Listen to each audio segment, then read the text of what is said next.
Fala pessoal, tudo bem? Aqui é Marcelo Almeida e hoje eu quero ajudar você que está interessado a conhecer melhor o compliance e é advogado a responder 3 perguntas. Será que para o exercício da profissão de compliance officer precisa ser advogado? Como que o advogado participa desse processo do compliance officer? Será que o advogado é fundamental ao longo da jornada de implementação do compliance? Será que o compliance pode passar ao largo de funções jurídicas? E no final, será que vale a pena mesmo o advogado correr atrás e entender como é que funciona a implementação do programa de integridade, compliance, recorrer a essa nova habilidade? Eu espero que ao final desse vídeo você consiga fazer essas reflexões e eu tenho absoluta certeza que você vai. Vamos em frente, que eu acho que nós temos bastante coisa para falar e você e eu vamos aprender muito juntos com a sua dúvida, as suas sugestões, que você sempre pode colocar aqui nos nossos comentários e eu vou responder a você, tá certo? Bom, então vamos lá, pessoal. A primeira coisa é saber se o advogado é indispensável para a implementação do programa de integridade. E a resposta é negativa, pessoal. Não existe nenhuma regra de cunho jurídico, uma regra cogente que determine que o compliance officer precisa ser um advogado. É lógico que o conteúdo jurídico do advogado é sempre indispensável para que a gente possa implementar um programa de integridade. Então, o programa de integridade ele não dispensa necessariamente do conteúdo jurídico, mas não precisa ser advogado para implementar um programa de integridade. Essa premissa é importante que você tenha de largada na sua consciência, porque o compliance officer tanto pode ser um engenheiro, tanto pode ser um contador, tanto pode ser um administrador, pode ser qualquer outra graduação, desde que ele reúna as habilidades para implementar o sistema de integridade. E de largada eu já digo para você também uma coisa muito importante, pessoal. O compliance, ele é multissetorial, ele não é um sistema isolado. Ele não é algo que vai ser implementado, vai ser vinculado lá a um conselho de administração, à alta direção da empresa, vai ficar encastelado no topo de uma organização e não vai ter contato com o chão de fábrica. Se assim for, pessoal, o compliance dentro dessa organização que eu estou dizendo aqui como exemplo para ilustrar, vai dar ruim, não vai conseguir alcançar um resultado positivo, não vai ser eficiente, não vai passar nos testes para o qual o compliance ele pode ser chamado, ele pode ser conclamado a revelar as suas evidências, como por exemplo, como requisitos de contratações públicas. A gente tem uma série de leis espalhadas aí pelos estados que exigem mecanismos de compliance e integridade para aqueles que querem fazer contrato com os estados, com os municípios. São Paulo, Rio de Janeiro, Distrito Federal são alguns exemplos desses, tá certo, pessoal? Então, para ser compliance officer, não precisa ser advogado, mas para implementar um mecanismo de integridade, você precisa conhecer algumas regras que são regras jurídicas para fazer o seu compliance rodar de maneira bastante eficiente, tá certo, pessoal? Bom, e quais são as profissões? Como eu falei aqui, o compliance não requer nenhuma graduação específica. Advogado, contador, engenheiro, médico, enfermeiro, administrador, qualquer uma das engenharias, todas elas são habilitadas para poder implementar o compliance. Agora, você tem que ter conhecimentos do que a gente chama de soft skills, que são capacidades de ter liderança. Isso acaba permeando o conhecimento técnico de qualquer uma dessas profissões que eu declinei, tá certo, pessoal? Ter liderança, saber se relacionar bem com as pessoas, ter um senso de compreensão, saber ouvir, são características fundamentais de um compliance officer para que ele possa verdadeiramente se tornar uma referência de integridade dentro da organização em que ele está implementando o seu sistema. Se você dispor de todas essas habilidades, necessariamente você vai ter muito sucesso para a implementação do seu programa. Portanto, para que você possa ser compliance officer, você pode ter qualquer uma das graduações existentes e é importante que se diga aqui que você busque especializações, que você busque qualificações para que você torne o seu processo de aprimoração contínuo para implementar o melhor serviço para as organizações que você se candidata a implementar. Tá certo, pessoal? Bom, e as investigações, pessoal? lá dentro do sistema de integridade, e aqui eu vou fazer um gancho, especialmente para você que é advogado, você que já implementa o compliance, você que já é compliance officer, porque essa informação é informação muito importante que você tem que ter, tá certo, pessoal? As investigações, elas hoje têm uma nova modalidade de investigação, que é uma modalidade de investigação chamada defensiva. Bom, primeiro é o seguinte, investigações é um dos elementos do controle interno dos mecanismos de integridade, tá certo, pessoal? Então, quando a gente implementa um programa de integridade, a gente tem que ter, dentro do controle interno, um processo de investigação, sobretudo para apurar aquilo que vem do canal de denúncia. Então, você está lá na sua organização e você tem, dentro do mecanismo de integridade, um canal de denúncia que é dedicado para receber denúncias relacionadas às questões de ética, às questões de conduta da sua organização. Não se confunde com SAC, Serviço de Atendimento ao Consumidor. Isso é outra coisa, tá, pessoal? Serviço de Atendimento ao Consumidor é uma coisa, canal de denúncia é outra completamente diferente. O canal de denúncia tanto atende o público interno e externo para receber denúncias com relação a condutas daqueles funcionários que fazem parte daquela organização ou dos colaboradores daquela organização, tá certo? Portanto, dentro do controle interno você tem um mecanismo de investigação. Esses mecanismos de investigação é que vão reportar à alta administração uma análise qualificada daquela denúncia que foi recebida. Então, são esses elementos que vão, por exemplo, abordar o denunciado, fazer entrevistas, fazer investigações com os outros relacionados a essa denúncia, outros sujeitos que eventualmente estejam relacionados a essas denúncias, analisar a compatibilidade do que é denunciado com as atividades do denunciado. Então, isso tudo são elementos que são feitos dentro do processo de investigação das organizações.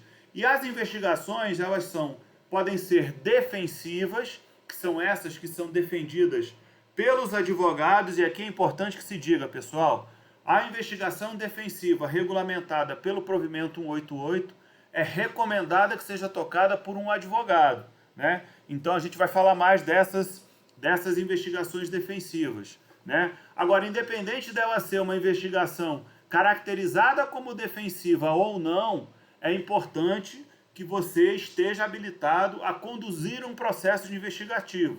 Existem cursos no mercado, inclusive, dedicados a dar estabilidade para o profissional compliance officer de mediar e conduzir processos de investigação, tá certo? Então é importante que você, compliance, tenha noções de investigação para tocar e participar de comitês de investigação, para que você possa fazer parte desse processo, para que você dê uma atenção qualificada para aquilo que é denunciado para a organização que você presta serviço de compliance, tá certo? Bom, as investigações defensivas, de acordo com aquele provimento 88, ela tem como finalidade obter prova do ato investigado para tutela dos direitos. Portanto, a investigação defensiva é uma investigação que tem que ser conduzida para o advogado, que vai pegar aquela denúncia e vai atuar no melhor interesse do cliente, do advogado, tá certo, pessoal? Então vejam que aqui você começa a estabelecer um elemento diferenciador das investigações defensivas, daquelas investigações que são conduzidas pelos sistemas de integridade.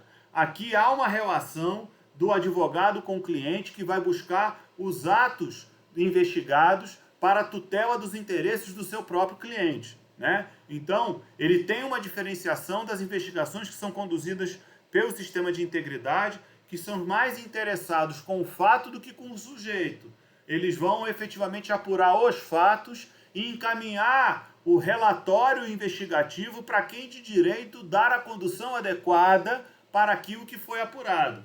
Então vejam que há uma diferenciação daquela investigação defensiva, conduzida por um advogado, orientada para produzir prova do interesse da tutela dos direitos do seu cliente, daquelas investigações que estão dentro de um sistema de integridade, que estão preocupadas com a apuração do fato ocorrido para entregar a alguém de direito dentro da organização, dentro do sistema de integridade mapeado, para poder elucidar a melhor decisão.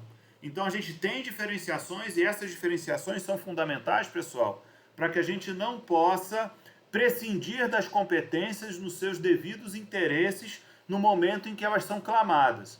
Por que eu estou falando isso, pessoal? Porque é muito comum que o processo de investigação ele seja parecido.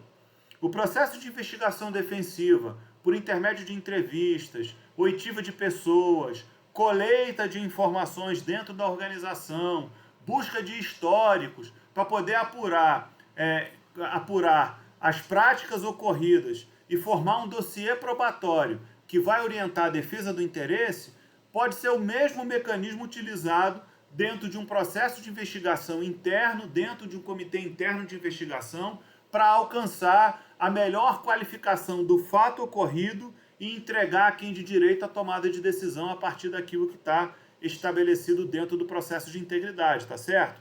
Então, o mecanismo metodológico ele pode ser parecido, mas as finalidades das investigações elas são diferentes, tá certo? É sempre importante a gente trazer a melhor informação para você, com base nos diferenciadores, para que a gente possa efetivamente ter as alocações das competências nos seus devidos lugares. E aí é o seguinte, pessoal, será que então para conduzir qualquer investigação tem que ser advogado? Como eu disse a vocês, para conduzir investigações defensivas por força do provimento, precisa ser um advogado.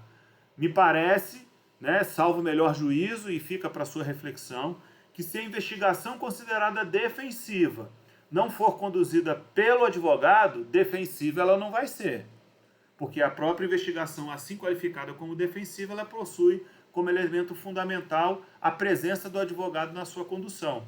Ah, Marcelo, e no meu processo de investigação interna, dentro do meu sistema de integridade, precisa ser um advogado? Aí não necessariamente, pessoal, porque essa investigação não necessariamente vai ser qualificada como uma investigação defensiva. Aliás, é melhor que assim ela seja uma investigação em prol da conduta e não em prol do sujeito que tem um programa de integridade implementado dentro da sua organização. Sujeito pessoa jurídica, tá certo, pessoal? Porque o melhor interesse da organização é o melhor interesse íntegro. É aquele que está relacionado efetivamente à tutela da integridade, impessoalmente. Portanto, a impessoalidade requerida dentro do sistema de integridade é que faz o elo diferenciador da investigação defensiva regulamentada pelo provimento da OAB, tá certo, pessoal?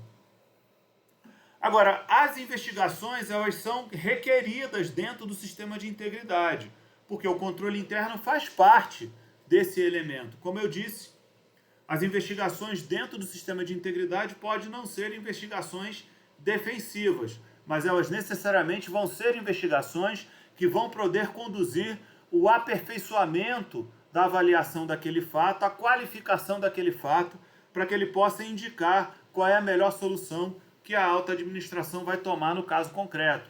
Veja que dentro dos procedimentos de conduta, e aí é um outro elemento do sistema de integridade, código de conduta, procedimentos de conduta, código de ética e, sobretudo, o código de conduta, ele vai prever lá sancionamentos para determinadas ações que são nele vedadas, como, por exemplo, que são muito comuns aparecer em código de conduta, né? Relações indiciadoras de assédio sexual, comportamentos indesejáveis dentro do ambiente da organização, minudências com relação a esses tipos de comportamento no que diz respeito a cumprimento de regras, por exemplo, utilização de equipamentos de segurança. Então, elementos mais minudentes que têm, muitas vezes, os elementos normativos como orientadores, eles são fundamentais para que a gente possa verdadeiramente criar uma cultura de integridade e o comitê de investigação, dentro do comitê interno do elemento de integridade, possa ter condições de apurar e sugerir algumas punições à alta administração da organização que pode efetivamente alcançar o resultado punitivo naquela circunstância que foi denunciada, tá certo? Um fator fundamental que é importante a gente explorar aqui é o seguinte: quem é que pode, fazer as investigações com relação aos componentes das organizações? Como a gente está falando aqui, não necessariamente precisa ser um advogado, mas tem que ter a presença de quem, né, pessoal? É importante que o Compliance Officer tenha assento nesse comitê. Eu acho que é importante também que esse comitê seja colegiado, e para que a gente possa garantir a maior transparência, talvez ele tenha que contar com elementos externos, pessoas que estão fora da organização, para garantir uma avaliação idônea daquela conduta, para que a gente possa dar mais transparência, evitar o prestígio de um colega de trabalho, o fato do sujeito ser um colega que está constantemente participando de ações da organização. Então, o elemento externo, um colaborador externo, pode ser muito bem-vindo, pode ser bem visto e bem-vindo para compor essa comissão que vai investigar essa denúncia. Portanto, dentro desse processo de investigação, é importante que a gente saiba que não necessariamente ela vai ser defensiva, que o sistema de integridade tem que ter um processo próprio de investigação, que vai apurar a melhor conduta frente aos normativos internos para elucidar a alta administração e qualificá-la na forma como está preconizada nos mais variados normativos que o processo de integridade tem que ter. E, além disso, é importante também que a gente possa contar com um elemento externo da organização muito qualificado, naturalmente. Você não escolhe um colaborador por um processo investigativo sem identificar se ele está qualificado para participar daquele processo, tá certo? É importante que todos os membros de um comitê de investigação, pessoal, eles tenham habilidade para participar de processos de investigação. Saibam o que é uma entrevista, saibam conduzir uma entrevista, saibam deixar as pessoas à vontade, não transformem um processo de investigação num processo de investigação policial. Não é essa a conotação que se quer dar. O que se quer dar aqui é uma conotação para que a gente possa verdadeiramente trazer a mais eficiente qualificação do ato possível para elucidar a alta administração. Portanto, esses são elementos que transparência, habilidade, competência e abordagem a gente possa ter dentro do processo de investigação para tornar ele o mais eficiente possível. Tá certo, pessoal? Agora, quando a gente fala que o advogado não precisa ser advogado para estar na condição de compliance officer, é recomendado que haja um advogado? Eu recomendaria que existisse um advogado, e vou dizer a vocês que não é porque eu sou advogado, é porque um processo de investigação, quando ele gera um antagonismo, e isso significa o quê, pessoal? A gente vai necessariamente investigar uma conduta que é reprovável, uma conduta que não se deseja, ou mesmo uma conduta que causou dissabor ao denunciante e razão disso precisa ser apurada, ela pode gerar esse antagonismo, né, com relação à conduta feita e à conduta regrada. E esse enquadramento daquilo que é regrado com aquilo que é cometido, com o ato que é investigado, o advogado tem uma habilidade diferenciada porque estuda a legislação, estuda enquadramento legal, sabe como são concebidas as legislações, sabe orientar melhor as adequações das legislações às realidades culturais daquela organização. É recomendado, sim, que ele participe desse processo. É sempre importante que o departamento de compliance, o departamento de integridade, tenha uma relação muito próxima com o departamento jurídico da organização, né? Esses dois departamentos, eles têm que caminhar juntos para que a gente possa verdadeiramente entregar no mecanismo de integridade a eficiência de acordo com aquilo que se deseja normativamente dentro da organização. Portanto, contar com a participação de um compliance dentro da organização, contar com a participação do advogado dentro dos mecanismos de compliance traz uma segurança jurídica muito importante para que a gente possa, primeiro, evitar questionamentos futuros com relação à integridade do próprio comitê investigativo, porque o advogado traz essa reputação de legalidade, o controle da legalidade para dentro do comitê. Segundo, evitar que os mecanismos de integridade cometam abusos no processo de investigação, de apuração daquela conduta, garantir o sigilo dessas investigações, garantir que sejam utilizados todos os meios adequados à preservação da reputação, não só da organização, como da empresa. Um processo de investigação, ele pode ser sigiloso, sim, pessoal. A gente tem que, efetivamente, dar cabo daquilo que a gente apura, para que a gente possa levar a melhor informação para o público em geral e a informação qualificada a partir de uma investigação prévia. Portanto, todos esses elementos, eles têm que ser considerados para que a gente possa verdadeiramente dar eficiência ao processo de integridade, contar com a melhor expertise dos profissionais envolvidos dentro daquela organização, para que todos, em conjunto, possam tutelar pela reputação institucional, tá certo, pessoal? Então, o advogado não precisa, quer dizer, o compliance officer não precisa ser advogado, mas é sempre recomendável que o advogado esteja presente próximo dos mecanismos de integridade para garantir a legalidade das suas ações, tá certo? Bom, e aí, já que eu estou falando, já que eu estou falando que o advogado tem que estar perto do compliance, será que o departamento de compliance tem que estar dentro do departamento jurídico ou eles efetivamente podem estar fora? Pessoal, quando a gente avalia esses mecanismos, a gente não necessariamente avalia sobre o aspecto da caixinha organizacional, né? A gente precisa compreender que cada organização tem a sua realidade. Então pode ser que a gente encontre, dentro de uma determinada organização, o departamento de compliance como um braço do departamento jurídico. A gente também pode encontrar o departamento de compliance como um braço do conselho de administração numa sociedade anônima. A gente pode encontrar o compliance officer vinculado diretamente a ordens do dono da empresa ou do sócio majoritário. Isso vai variar de empresa para empresa, tá certo, pessoal? Independente de onde vai estar o compliance, e aí que é o importante, é que o departamento de compliance tenha independência das suas ações, tá certo? Então, o que importa para o compliance é exercer as suas funções, botar as suas engrenagens todas para funcionar de maneira independente. E o que significa trabalhar de maneira independente? É ter recursos para funcionar, é poder ter garantia dos seus recursos, portanto, não ser sabotado financeiramente nas suas ações, é poder ter passe livre dentro de todos os elementos da organização, para que a integridade esteja permeando todas as ações empresariais, independente delas serem alta administração ou chão de fábrica, e permitir efetivamente que o trabalho do compliance officer nas recomendações e nas entrevistas, na colheita de informações e na identificação dos riscos, ele possa efetivamente ser exercido.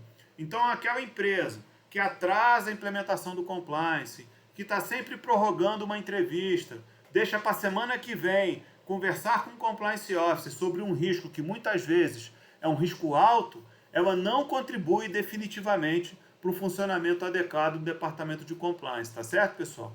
Então, a informação importante dessa parte que precisa ficar consolidada é que aonde o compliance officer vai ser alocado dentro da organização varia de acordo com aquela cultura organizacional que está lá dentro.